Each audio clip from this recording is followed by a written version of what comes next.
Yeah, is there anything you miss about UC Berkeley? I mean, I miss my friends because, like, you know, coronavirus, everyone moved back home. So the only times I socialize with them is like through video games, like Warzone. Yeah. Bro, how do you meet people nowadays? Exactly, it's kind of hard. Do you meet people much? Do you make new friends nowadays? I mean, I probably made like 2 or 3 new friends this year, but that's pretty bad considering it's been like 9 months, right? Oh, yeah. But it's like, let's say it's not coronavirus, right? Yeah. You actually got to meet people just like you just got to have balls. Like, you just have to, like, let's say I go to like Soul Cycle class. Soul Soul Cycle class. Oh, right it's such a San Francisco yeah, kid. I mean, oh my God. I actually low-key kind of like them, but they're kind of Yeah. expensive. Let's say I meet some other dude who's always next to me on the bike. Like, I see him like 2 or 3 times a week. Definitely hit him up. Like, you're like, hey, I'm Edward. Like, nice to meet you. Like, oh, like, why do you do Soul Cycle? Like, are you interested in fitness? So charming. Yeah, like, oh, I mean, you know, that's just me. I'm just kidding. But like, and then maybe like get some protein shakes after, you know, like just chill, talk about like what you do. Like maybe he works in tech too, most likely because it's fucking San Francisco, right? And then like, you can probably relate on a lot of things. There are like the natives, you know, where it's like people like, oh, I've been here for 40 years and like, I hate how it's become a tech city and like these fucking like, what's the opposite of boomers? Oh, Zoomers. These Zoomers are like ruining the city. But then you got to realize on the other end of the spectrum, there's a lot of Zoomers coming in and moving in, right? Yeah. So it's like, you can definitely meet a lot of people of like-mindedness and like probably have similar social interests. And it's a diversity. And it's very diverse too. So like, if you don't like someone, just find someone new. It's not too Right. hard.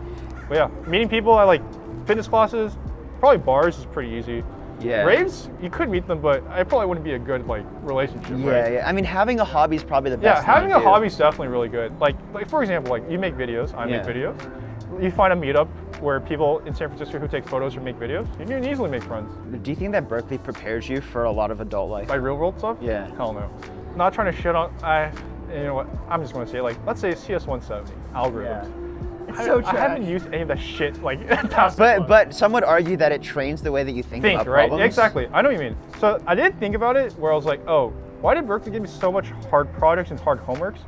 It trains you how to think and like navigate and kind of makes work a little bit easier. Because like the stuff you do at work, in a sense, you could say is like logically easier than like Berkeley, super hard, no reason hard. More like mental training. It's like mental training. But like real world stuff, I would say the only class I took that was super helpful was actually, did you ever take personal finance? No, I haven't. Oh my God, it's by Fred Selinger, best class I ever took. Why don't they make that a requirement? Exactly, they should, like, I didn't hear about it until like some like senior told me about it. And like that class literally like helped me so much. It's so disappointing because so many people will grind really hard to get that extra salary on their new grad offer, and then they'll just blow it by not knowing what interest is or not knowing how to manage a credit card, or just paying for more rent. Like they don't notice how it adds up. I know, right? So simple. It's like simple things like a month ago I renegotiated my rent because like you know, coronavirus, you can tell the market, like just find like other apartment complexes, see their like prices and things like that. Like I wouldn't have thought of that, but since I took that personal finance class where he literally mentioned about that type of stuff, it's like, oh yeah. Why don't you think colleges teach that stuff as a requirement?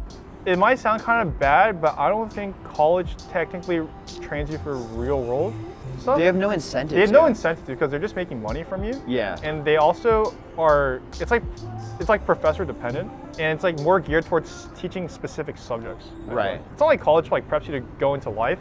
College at the very least might get you a job. Right. But like just getting a job's not everything when it comes to being an adult. Right. Because like you said, you make all that money, but you blow it, it doesn't matter. Yeah, and it's kind of unfortunate because everyone's saying the same thing. Like this is not new news, right? That there's things you need to learn outside of college, but it's like what chance does a person have if their parents didn't just talk to them about that? Yeah, exactly. I do think though with like online resources now, like YouTube, you know, like Graham Stephan or something. Yeah. Like he makes clickbait now, but like he has a lot of like good older videos. Yeah. Which talk about like personal finance. Like a lot of this information is like easily accessible, but let's say you come from like a family background where like your parents weren't good with finances. You might like emulate their habits, which would be really bad. And if you went to college and no one taught you like, oh, you shouldn't be doing that, then like, yeah, you could be screwed when you start working. So like, unless someone tells you to like, oh, you need to research it, it is kind of hard. I don't think it's a problem with university. I actually think they should be teaching it in high school. Like not like in depth, but like a very brief introduction. You know what I mean? Like, oh, let's say Bob makes $100K a year. And then like you're a high schooler, like, oh shit, you got 100 racks, you know, I'm trying to buy a fucking like Beamer or something, right? But then like they'll be like, oh, after taxes he has like 68K. You're like, oh fuck, what the hell? Like, you know what I mean? Yeah. Is there anything you would tell senior of college Edward? Oh shit, to myself? Yeah, or any seniors watching this that are in college. To myself, I might sound a little conceited, but I'd be like, good job, Edward. You didn't give a shit about your classes, you just had fun. Fuck yeah. And then to all the seniors in college, for most people, like, yeah, it's super important to get a job because like you want to know like where you're going after college, but don't stress too much. Like, people's paths in life, oh my god, I'm gonna sound super cliche, but like people's paths, people's paths in life, like it changes all the time. Just try your best and see what happens. Like you can't really know for sure unless you're like interning out a return offer, like you know you're gonna go somewhere. Enjoy your senior year because a lot of your friends that you are friends with in college, this might be the last year you actually see them. You know what I mean? Like people move to different cities, people go on different. And you really got to double down on your long-term friendships. Yeah, definitely. Because I definitely say like people generally when they get older, you have less friends, like number of friends, but you have like deeper relationships with like closer friends. And you got to make those decisions up front. For example, just living in a city with people you already know is already a huge advantage because that gives you a huge network of mutual friends, mutuals. Yeah, I feel like that's how people usually meet new people. It's just their mutual friends. Yeah, right? exactly. And you're just at a huge disadvantage if you're not really thinking about that. Definitely. You know, if you just like go into the middle of nowhere to take a job that pays a little bit more, like it's actually so hard. You really got to think of these priorities because all that stuff catches up. You'll be on like Tinder trying to make friends. Yeah, exactly. Oh, it's close to home. I'm just kidding. Yeah, because I really wanted to move to New York. Yeah. Like later on, I was like, I don't really know anyone in New York right now, so it's like kind of weird. You know what I mean? Yeah. Because like, I feel like if you move into a new city, the easiest way to like adjust to it is to move in with your friend as a roommate, and then you guys like do things together. Because like if I'm trying to go to a bar by myself to meet people, like sure I have the balls to do that, but it's still hella hard. Like it's uncomfortable. Like one of my goals is to just disappear and start from scratch in like another country. And I've personally, exactly. I want to go to Thailand or Southeast Asia or even just New York and start from scratch because I don't mind wandering around the city and like taking myself out to dinner and stuff like that. So I think you really got to just figure out what type of lifestyle you actually naturally feel comfortable in, but that is also important to you gotta everything I'm saying is like my perspective. Yeah, like exactly. Let's just say for example, like if you are alone in the city and you don't have like a friend already there, like just think hypothetically, how will you like meet a group of friends? It's especially with Corona too. Yeah, with Corona. And when you're working during the day, like what are you gonna do? Exactly. What are people gonna do 6 to 8 p.m. Exactly. 6 to 10 p.m. Yeah. Any last final remarks? I don't know. I guess also advice for new grads too. Like if you just start working. Don't blow your money.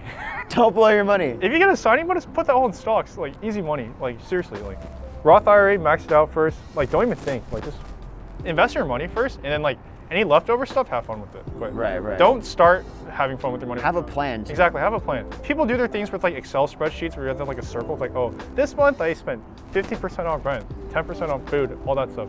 For me personally, that's a little extra. I just care about like the actual total number, like total amount. So like, there's a lot of apps. Like I use Mint. It's like Mint is amazing. Yeah, like Intuit. Shout out Mint. Yeah, shout out Mint. Like I just use the app, and it's like a perfect tracker for me. So. And you can see your net worth. It's pretty cool. Yeah, it's fire. Give me the started from the bottom, now we way up. Give me 7 figures, baby. Yeah, there we go. There we go. All right, go Bears. Yeah, thank you.